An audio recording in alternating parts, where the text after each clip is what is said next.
मार्डी तालुका माण येथील 9 वर्षाच्या शाळकरी मुलाचा शेत तळ्यात बुडून मृत्यू झाला। ही घटना मंगळवारी दुपारी 3च्या सुमारास ज्योतिबा परिसरात उघडकीस आली। या घटनेनंतर मृत मुलाच्या पालकांनी घातपाताचा संशय व्यक्त केला असून या घटनेचा सखोल तपास करावा अशी मागणी दैवडी पोलिसांकडे केली आहे।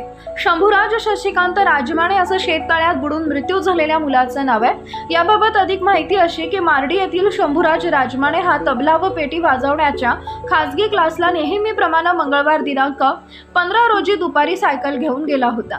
तो रात्री उशिरापर्यंत घरी आला नाही, त्यामुळे पालकांनी क्लासमध्ये व क्लासच्या इतर मुलांकडे चौकशी केली असता तो क्लासला आला नसल्याचं सांगण्यात आले। त्यामुळे घाबरलेल्या पालकांनी नातेवाईकांच्या मदतीने त्याची इतरत्र शोधाशोध सुरू केली।